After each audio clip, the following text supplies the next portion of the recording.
Good morning, mga kabeshi, mga ka-shoot. Good morning po. Si Mami Janet po ay busy. Yeah. Palis po si Daddy ng 8 a.m. Yes. 8:30. Hindi, maliligo ako ng 8. Ah, 8:30 ako aalis. Tama. Nandito ang dalawang kids. Yay! Waiting for your Sabi ni Andres, Daddy, I want the real egg. Kaya lagi ang dito ko ng egg ay ganito.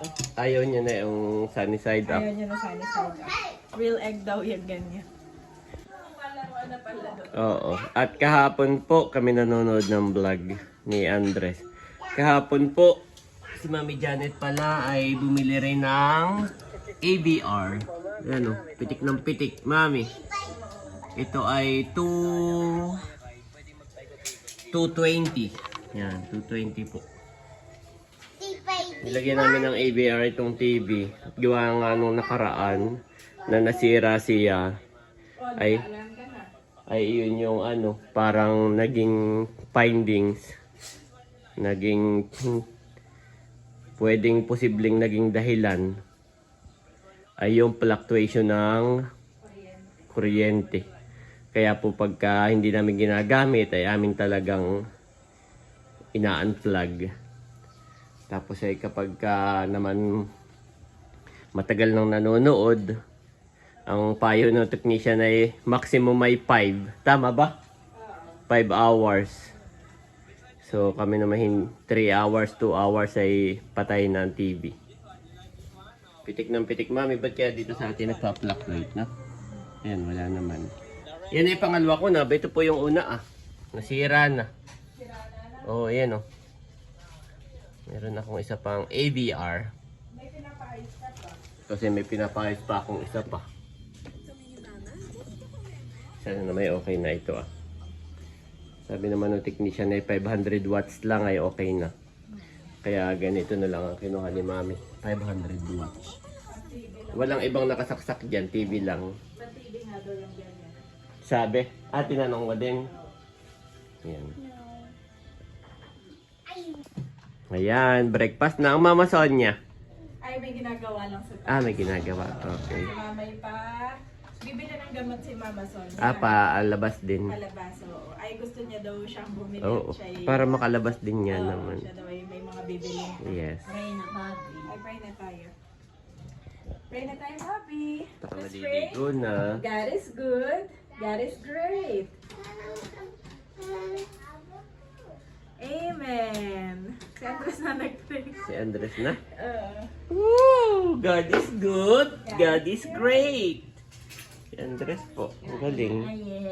Yan, kahit po tayo.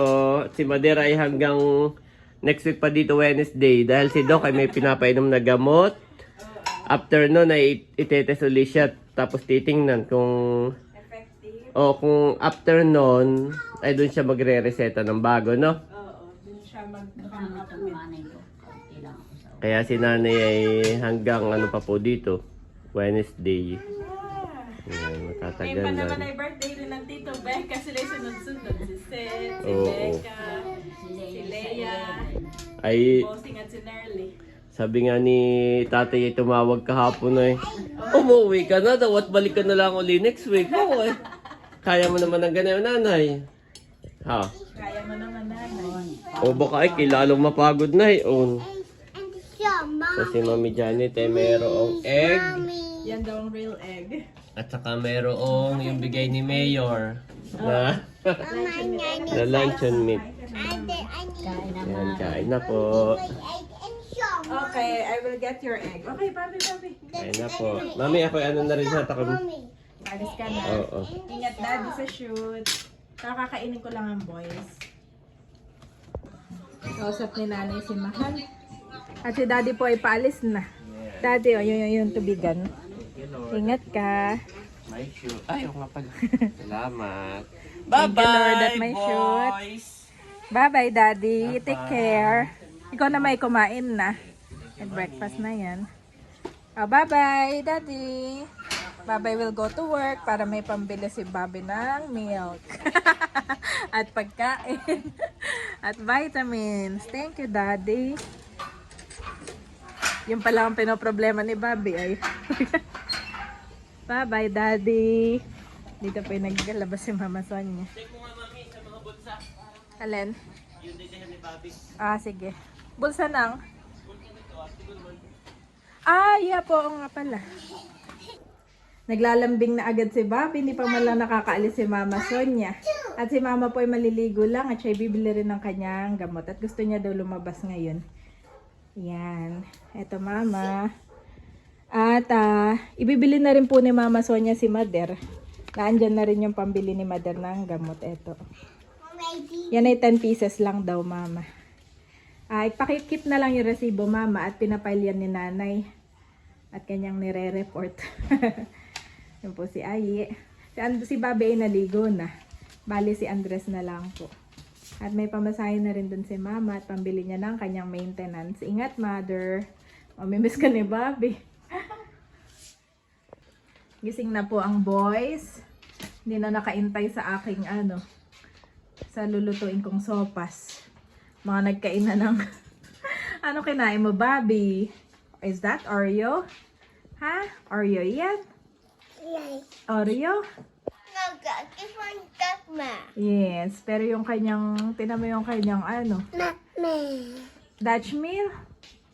Luluto po ako ng sopas para sa 2 boys. Nagpapakulo na rin po ako dito ng chicken, mga kabeshi. Ayan po mga ka-shoot, nakaprepare na itong ating mga ingredients para po sa sopas. Ayan, meron tayong Vienna sausage, carrots, may butter din, sibuyas saka bawang, chicken broth cubes. Meron din po ditong repolyo, Alaska evap at saka po itong pasta. Natuyod na itong ating chicken. Tanggalin ko na agad. Gumamit ako ng same pan, mga kabeshi. Tunawin ko lang po itong butter.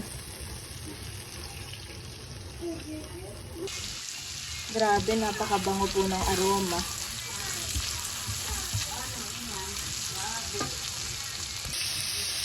Ayan po mga kabeshi, nilagay ko na yung carrot, saka po itong sausage. Nilagay ko na din po itong pasta.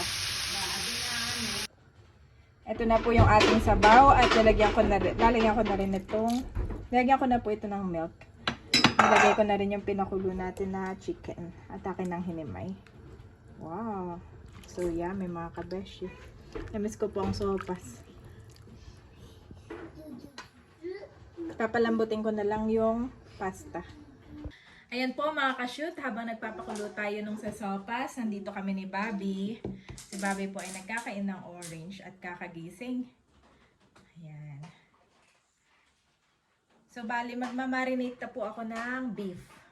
Ito po ay pinabili ko kay Mama Sonia kanina. Sabi ko po ay yung part na malambot.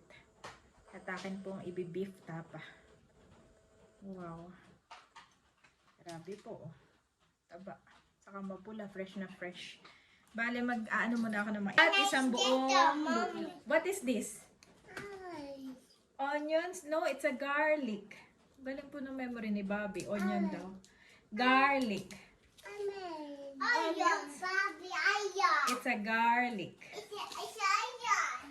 Garlic, guys. Garlic. Garlic. Keep saying onions. It's a garlic. Mommy don't know. Mommy don't know? I know.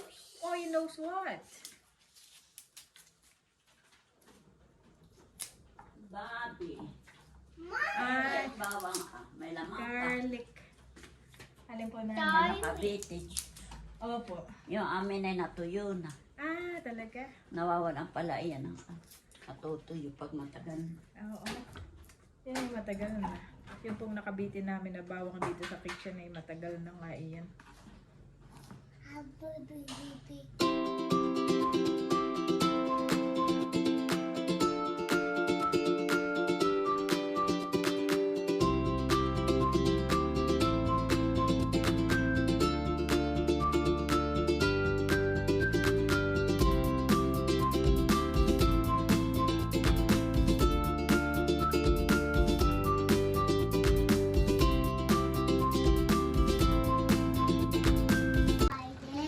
Nilagay ko na itong gulay, mga kabeshi.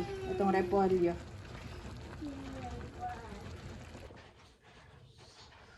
Tinikman ko na. Sarap po. Refreshing. Ayan po at kakain na si nanay. Si nanay po ay naiinip na. At matagalhan bago yung next na check-up nanay. Medyo ano nga naman. Tsaka marami po si nanay ng mga asikasuhin pahinga muna daw siya. Sabi ni na Ate Nels. At next week naman pinapabuwis ko at ibubuwis na ng ating mga ari-arian doon. Opo. Yung bahay magbubuwi si nanay. Oh, Bahay at lupa. Bahay at lupa po nanay. Every January. At saka yung sa tindahan pa Oh. Iniisip po ni nanay. Siya naiinip na. Pagaling muna si nanay. So yun mga kabeshi, pinagpalamig ko na po ng sopa si Andres at si Bobby. At ito po ay favorite nila. At sila na po ay pakakainin ko na din.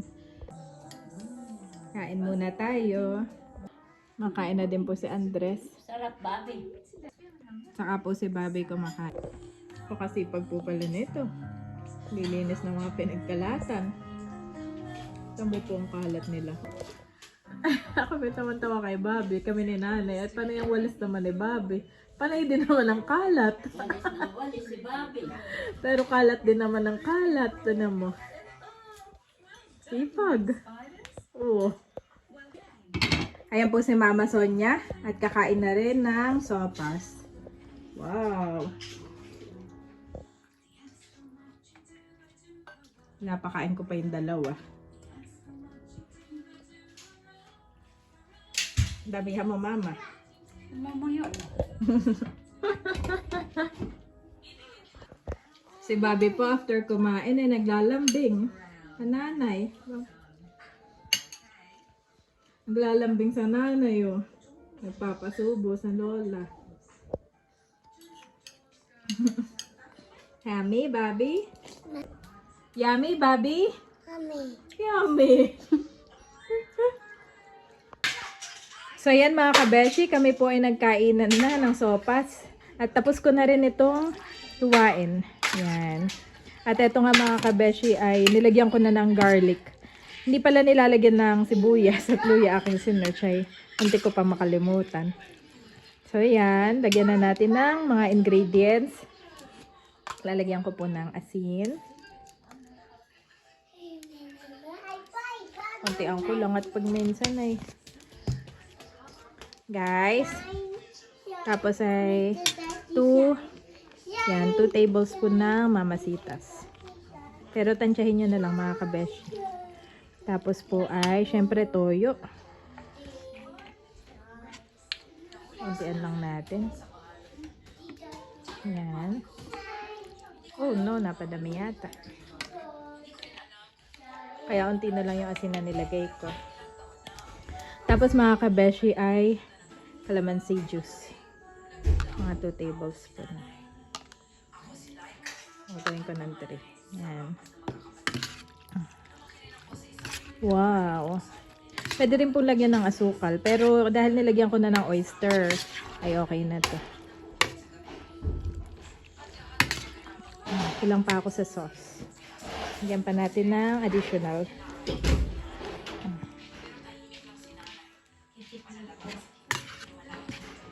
Yan. At ilalahat ko na itong calamansi juice. Ayan, dinagdagan ko pa ng toyo.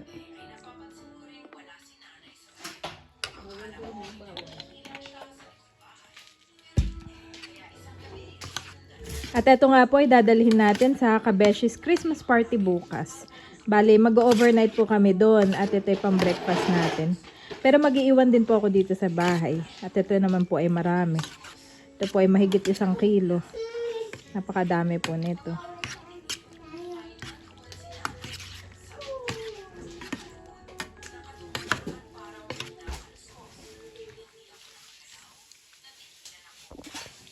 Wow, grabe. Napakabango po. At saka ito pong meat ng baka na ito ay hindi maanta. Sobrang napaka-fresh. Ayan, ito pong aking minarinate. Nilagay ko na rin nga po dito sa freezer at dadalhin natin bukas. Ito naman yung crab. Yan po, naka-freeze, frozen din yan. At thank you nga pala sa chulas. Ito po, ipapatikin ko rin sa beshies. Therefore I tell you, whatever you ask for in prayer, believe that you have received it, and it will be yours. Mark 11:20-9.